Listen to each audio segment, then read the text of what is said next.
They just were delivering a warning about not to tell anyone, ever, about what I didn't see the night before. But this fell out of my memory until they visited me a second time, and the strange part was when I gave one of them a glass of water, he just froze. Like, literally froze. He just kept staring at it on the table. It must have been like 30 seconds until he looked back up to me. I honestly believe that none of them has ever seen a glass of water before. Yeah, I guess they would make anyone very uncomfortable.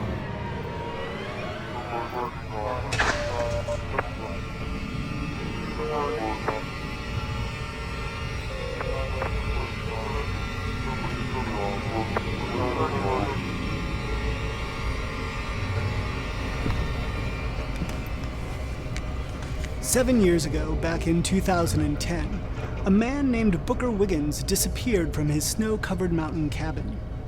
The woman back there? That's Carla Wiggins Gray, daughter of Booker Wiggins. You see, Carla? She represents the third generation of a very unique connection, one that goes back well beyond just her family. Okay, we're ready to begin. Please tell everyone who you are. My name is Carla Gray. Can you tell us about your grandfather, Carla? Back in 1942, a UFO was spotted off the coastline of Santa Monica, California. My grandfather, Clark Wiggins, was one of the thousands to witness the event. What do people call that night? Well, most people have never even heard of it, but those who have call it the Battle of Los Angeles.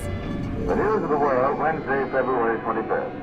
And now for news of our own West Coast, we take you to Los Angeles and the report of Byron Palmer. Anti-aircraft guns went into action against unidentified aircraft in the Los Angeles area shortly after 3 a.m. Pacific Wartime this morning. The anti-aircraft guns began barking during a blackout ordered by the 4th Interceptor Command at 2:25 a.m. Watchers on the rooftop of the Columbia Broadcasting Building in the heart of Hollywood could plainly see the flashes of guns and searchlights sweeping the skies in a wide arc along the coastal area. Concussion of the shells could be felt in downtown Los Angeles, 15 miles away. How old was your grandfather at that time? He was 12. That night must have changed his life. Oh, Gramps started following everything and anything alien from that night forward. And in the next 5 years, the government started getting so many UFO sightings, including Roswell, that they formed the Majestic 12. In 1947, President Harry S. Truman implemented a secret government program known as the Majestic 12. This group of a dozen men included scientists, military leaders, and government officials, all with one goal in mind: to recover and investigate the alarming number of alien spacecrafts being reported around the globe. To head this committee, Truman chose James Forrestal, the last U.S. Secretary of the Navy, and now the first U.S. Secretary of Defense. Didn't James Forrestal commit suicide?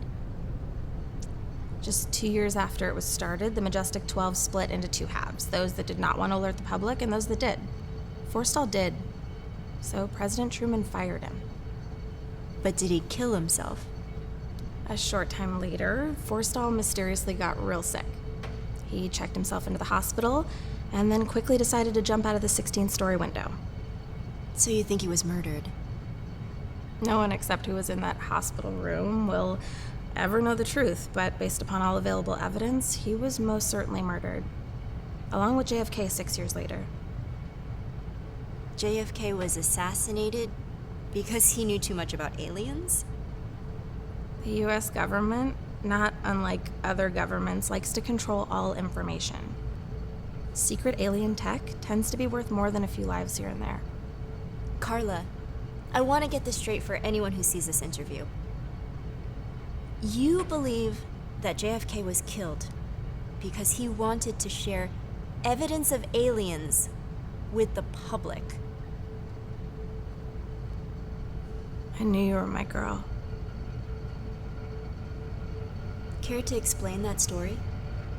Well, in 1961, just 4 years after Sputnik launched, Kennedy gave this long-since-forgotten speech at the UN where he proposed a joint effort to go to the moon with the Russians.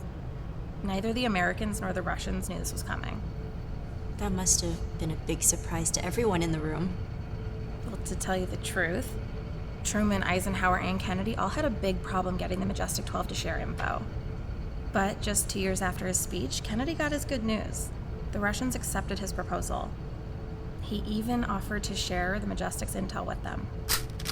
10 days later, he was assassinated. Holy shit. The Majestic were employed by the government, but they didn't have to answer to anybody if they didn't want to, including presidents.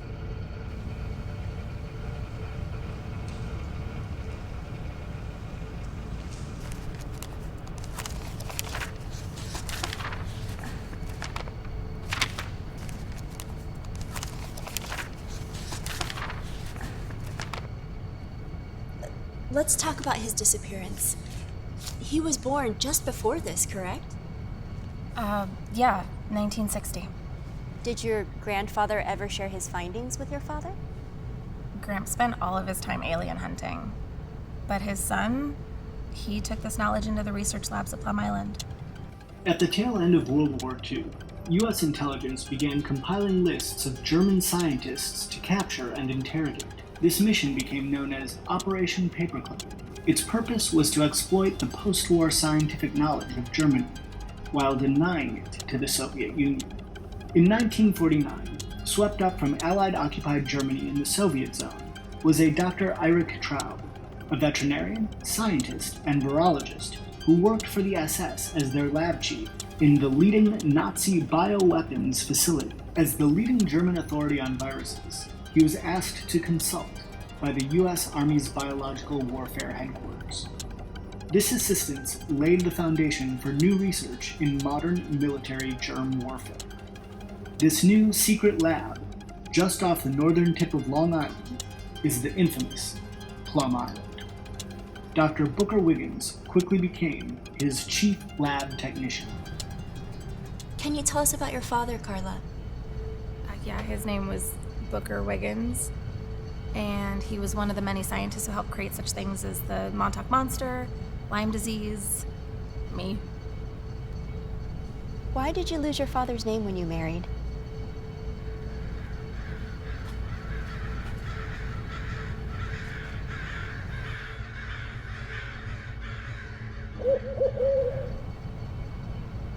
Excuse me. It's fine. Take your time. Thanks. To tell you the truth, my father loved working on Plum Island, but he gained access to some things he shouldn't have. Such as? The DNA of extraterrestrials.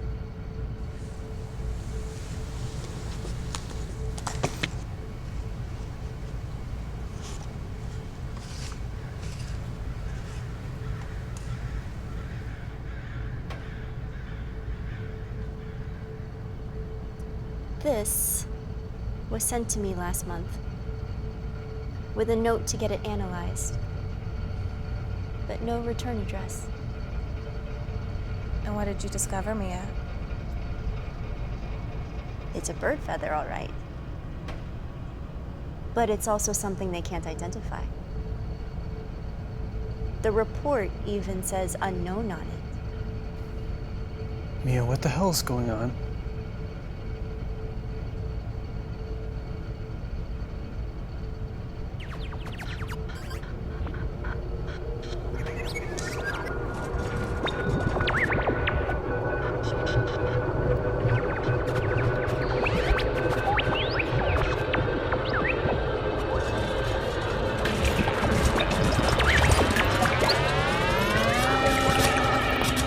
Carla, why did you ask for this interview? After Booker disappeared, I figured I would let the world know what he was working on. You. Please don't kill me. All I can do is fly.